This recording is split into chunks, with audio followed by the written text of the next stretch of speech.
What's up, everybody? I'm Rick. And I'm Anna, and welcome to our review of the 1934 movie Viva Villa.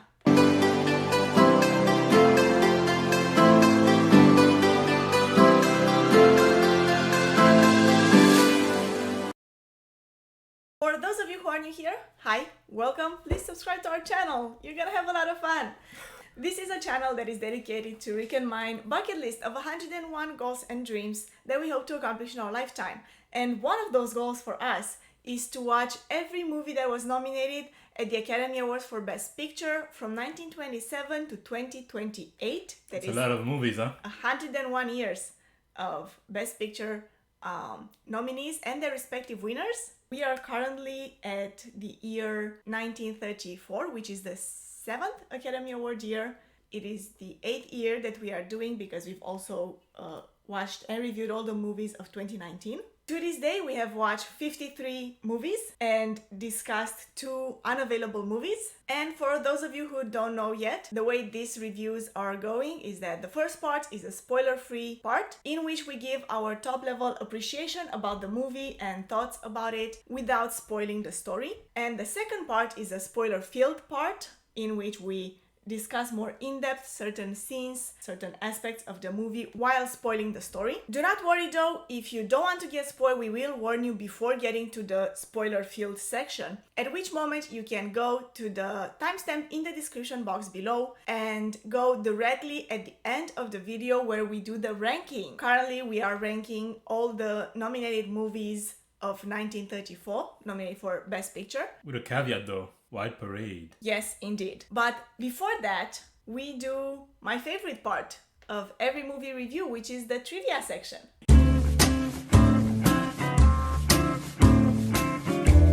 Hit me with that information. What is that movie we watched? Viva Villa, the 1934 movie, is an MGM pre-code fictionalized biography Western movie. It came out on April 10th, 1934. It is based on the 1933 novel with the same name, written by Edgecombe Pynchon and O.B. State. Movie was directed by Jack Conway, but it also had 2 other uncredited directors, Howard Hawks and William A. Wellman. I'm not sure exactly what they were doing back then with like so many directors. I mean, it happens today too. Sometimes the director changes. Of course, movie based on a book based on Pancho Villa's life, quote unquote. Right, because like I said, it is a fictionalized biography. So it's not entirely based on reality. It's I'm gonna put heavy quotes on there. Heavy quotes. Based. Moving on, movie stars Wallace Berry as Pancho Villa, whom we've also seen before in 3 movies that we've reviewed on this channel. Been there a lot. He was the boxer, he was the guy in jail. More exactly in Grand Hotel, The Champ, and The Big House. Yeah. Harry B. Walthall as Francisco Madero, whom we've also seen before in Wings. He played a minor role. I don't think we would have remembered that. Yeah, no. I didn't. Wings, that's like one of the first movies we watched. Stuart Irwin as Johnny Sykes, Joseph Schildkraut as General Pascal, Fay Ray as Teresa, and Catherine DeMille as Rosita Morales. The movie was a great success when it came out. It was nominated for 4 Academy Awards. First of all, Best Picture, or as it was known back then, Outstanding Production, which is why we are reviewing it right now. We've watched it and we're reviewing it. Best Sound Recording for Douglas Shearer. Best Adapted Screenplay for Ben Hatch. And Best Assistant Director for John S. Waters, which it won. Assistant Director is such a weird award. You know, I wonder, like, how do you give this award? Like, how do they establish how much the assistant director did? Yeah, exactly. I mean, I'm sure the people involved in the production can know about, but the Academy, like, how do they know about that? I don't know. Some interesting information about the movie. So, large part of the movie was shot in Mexico. Oh. The production had a lot of difficulties throughout the shooting of the movie. They had to deal with local authorities, the Mexican government, and sometimes conflicts appeared. What do you mean? Like what type of conflicts? Well, nothing major sticks out, but people would get into fights, people would get drunk. There were a lot of situations like this that came up. It made the filming of this movie somewhat troublesome. And as I have already mentioned, it is a fictionalized biography of the life of Pancho Villa. However, as you said, heavily fictionalized it is loosely based on the actual events of his life. Some major events are kept as are historically, but pretty much everything is in between is just romanticized. I mean, I feel like even the major events are not really. But hey, we can get into the minutiae. Right. We will talk about it more when we talk about the Spoilers. spoilers. Right. That is it for the information that I have about the movie, and it is now time for us to move on to our spoiler-free discussion.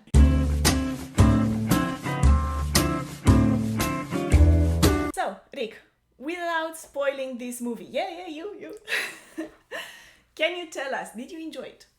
Yes and no. You see, like I'm coming here through an interesting, let's say, mind like gymnastic that I was having while I was watching the movie. Because I remember saying very clearly when we were talking about Cleopatra, a movie doesn't have to be historically accurate. It's a movie unless they specifically say that it's their intention, you know? Right. It has to be entertaining or has to bring something to the viewer. Right. But if they don't say that their intention is to be historically accurate, then there is no reason why we should hold them to that. But I was still watching the movie the whole time. I was like, oh, come on. And maybe it's because I felt like it was a bit more egregious than what Cleopatra did. And even Cleopatra had a lot of criticism towards the portrayal of the character itself. It was more, I like the movie because of everything surrounding it, like the Right. The backgrounds, the cinematography. But here, like, you strip all of that, and all that is left is this retelling of the story of Pancho Villa, with like so many liberties taken. And even if you're not aware of the history of the Mexican Revolution, the way they portray the character just doesn't make sense. Yeah, that's true. I had a problem with that too, and I don't know anything about the history of the revolution, of the Mexican Revolution. Like, I'm not a history major. I know that it happened. That's all that I know. But I don't know any details. So I couldn't really make any parallels with any historical facts because I didn't know anything about them. But even then, I was watching it and I was thinking, like, these characters, like, they don't make you feel like this is a real... They're not real. ...history of a revolution. None of them are real. They're all like... Not that they're not real, they're not realistic, it's even more of course, they're real in the sense that they're based on... Yeah. A lot of them are based on historical characters. What I mean is they don't feel real. Exactly. They're like either stripped down of all that makes them, humans, and left with a one-dimensional aspect of their personality, and that's all you have for each character. And so after watching the movie, I was actually very curious to learn more about the Mexican Revolution. So I did some digging online into different sources, and from what I could widely tell, some of the characters that are not actually based on real characters, right? Not all of the characters in the movie are even based on real characters. But there are some characters that felt to me like they're just like an amalgam of different real historical characters put into one.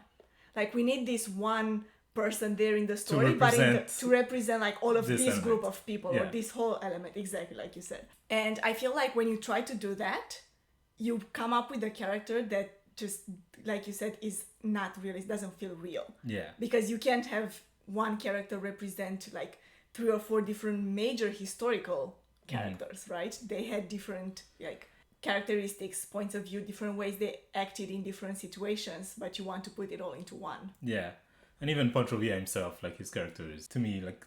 And I liked Wallace Beery, and every other movie we saw him in, I feel like he hit a wall. Like, in my opinion, his performance or the way the character was portrayed, and I'm sure that was a directing decision to portray it like that, it didn't vibe with me at all. I feel like the character, Pancho Villa, was heavily romanticized. That's not how like a revolutionary man would be.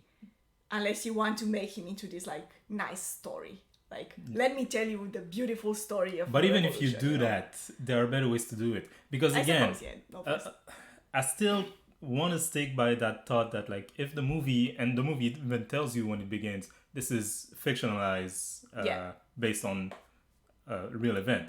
So it tells you like this is not real. So you can't really fault it for not being real. What you can fault it for is that the characters Don't feel realistic. don't feel realistic, enough. you know? Yeah. Even if the events were not supposed to be realistic, the characters don't feel realistic, and so the whole thing falls Just apart. like crumbles. Yeah. Exactly. I think maybe that also comes a lot from the fact that a lot of the life of Pancho Villa is not known. Exactly. So they have to fill in the holes. Mostly because other than the recorded events, he told a lot of conflicted stories about his life to a lot of people. So when they tried to put them together to come up with like a story of his life, things just don't match up. Like ever. Even from the time he was a child, like nobody knows exactly where he came from. But even like, I don't know. We'll see more when we talk about the spoilers, because I think it gets even more clear what my point is, and I think your point too, when you put like examples to it. We talked a lot about the story, but what did you think more specifically about the performances? Yeah, well, I did mention the performances to me. Like Wallace Berry didn't hit. It didn't hit to me. It's not necessarily his best role. He was, I think, one-dimensional. He was one note. He played it nearly the same the whole time, no matter what the situation was. And again, it just adds to the feeling that like this is not a real person. What about the way the movie looked? I personally thought that it looked good. Actually. It looked good, yeah, It looked great. and it's nice that they filmed on location. Yeah. So you can tell some shots. On location, and adding to that also with a lot of Local people. Local people. Yeah, so that's nice. I have nothing to say like bad about the way the movie looked. I thought that particularly the fighting scenes were like pretty nicely done. I think. Well, there were those like just like cropped and put together. Yeah, quick shot of But- the war. Yeah, but even then you could tell. To me, it looked really interesting. Yeah, Like it gives you the feeling. they don't that- really focus on that, but yeah, Yeah. when they do have them. So in the end of this section, Rick, would you recommend this movie?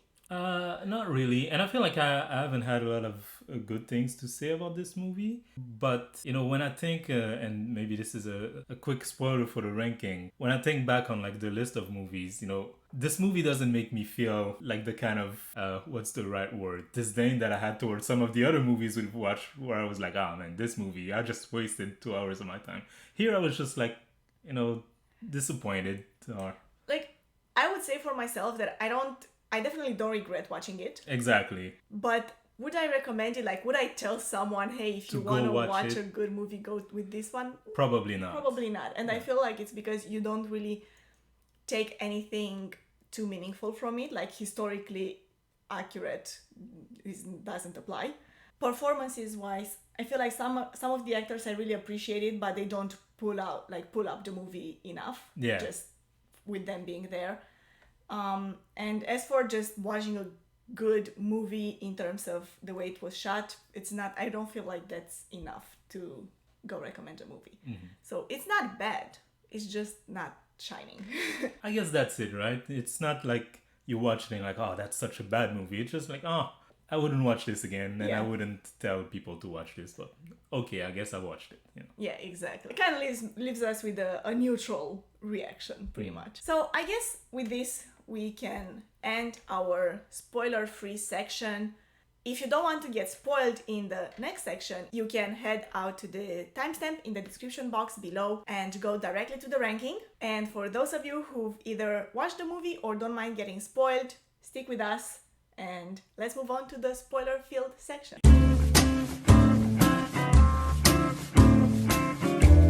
So we should open this section the way we always do. I will give you a short synopsis of the movie. After enacting revenge on the overseer who murdered his father, Pancho Villa becomes a bandit, earning the respect of the poor by brutally attacking the wealthy.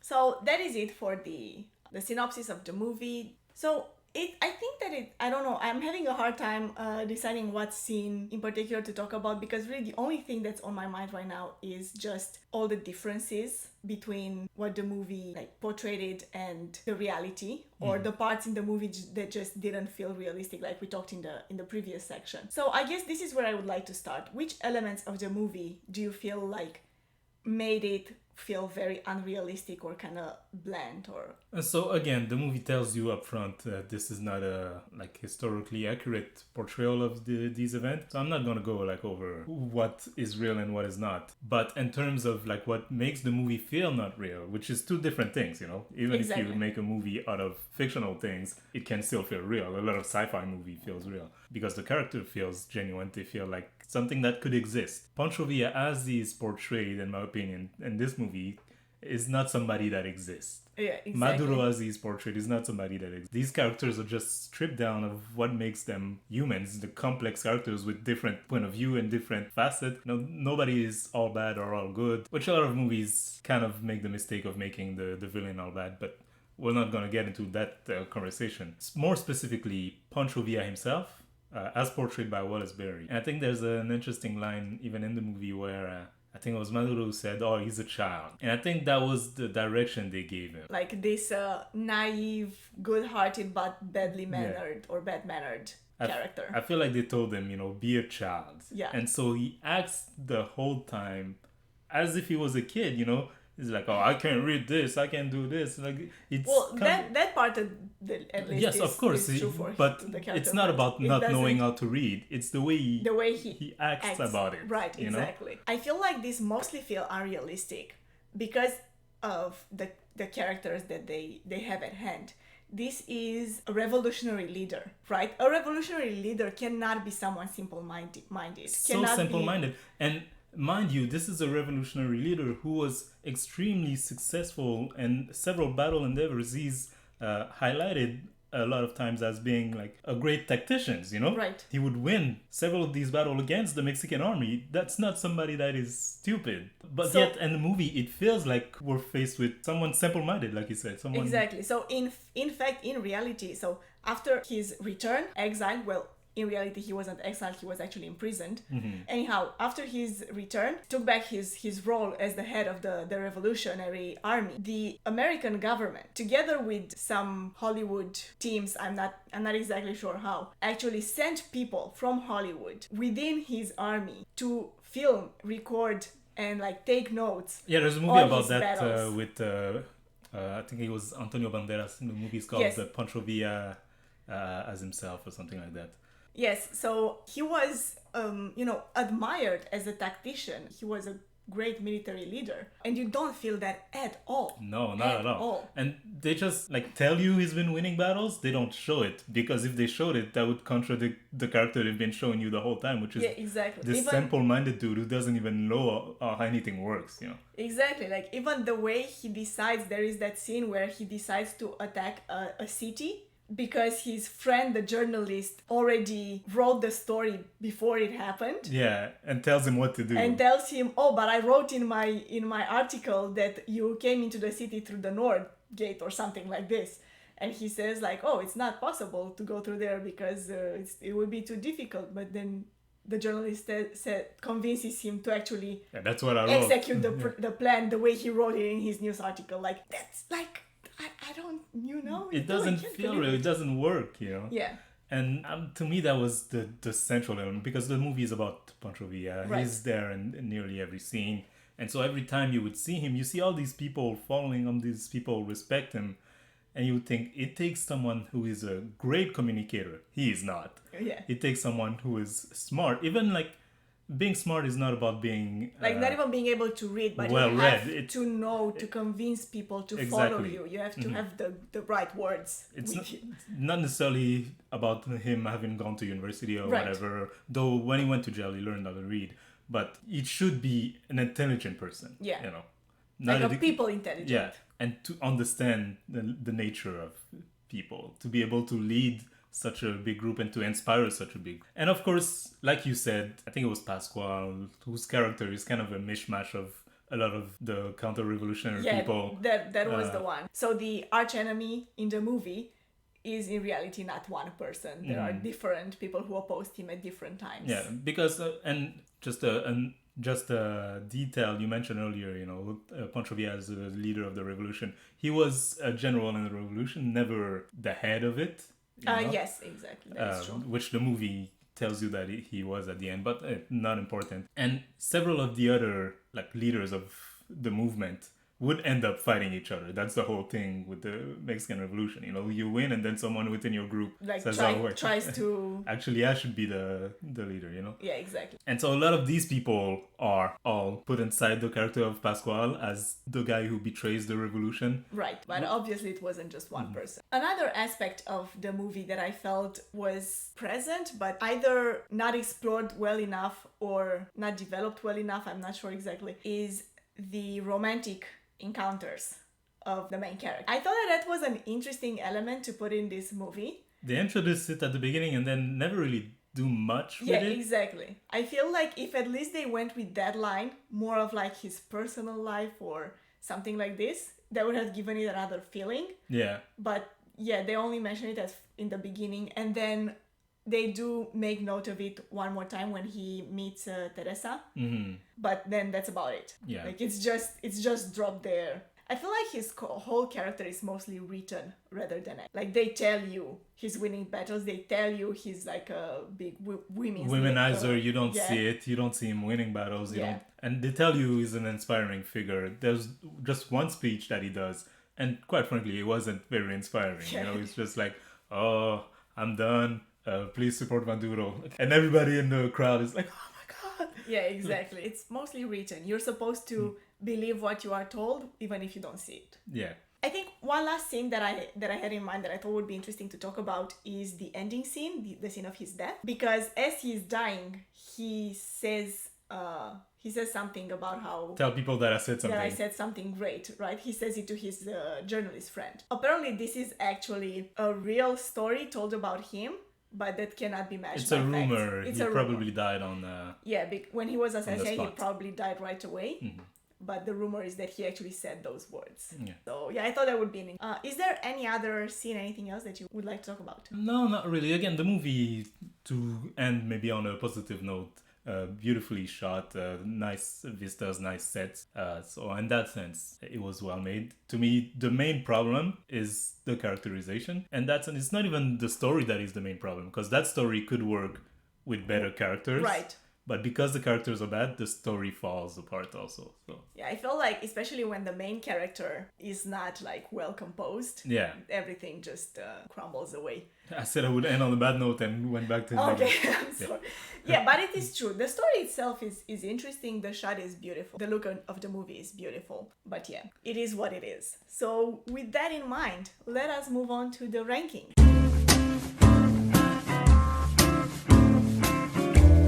The ranking of the 1934 Best Picture Academy Awards nominees as of now that we have watched is at number 8, Here Comes the Navy, at number 7, One Night of Love, at number 6, Flirtation Walk, at number 5, Cleopatra, at number 4, The House of Rothschild, at number 3, The Barretts of Wimpole Street, at number 2, The Gay Divorcee, at number 1, The Thin Man, with one mention that The White Parade was unavailable for us to watch, therefore it is not on the list. Where would you place this movie on this list compared to the others? So I'm kind of hesitating either beneath Flirtation Walk or beneath Cleopatra. So that's where I am actually. Yeah, I was thinking the same. I was actually thinking at number 6, so beneath Cleopatra was where I had in mind to put it. I feel like for everything that it's lacking, it's still a more exciting movie to watch than Flirtation Walk. Yeah, but they had songs. Yeah, that's true. They had songs. They won me with the songs.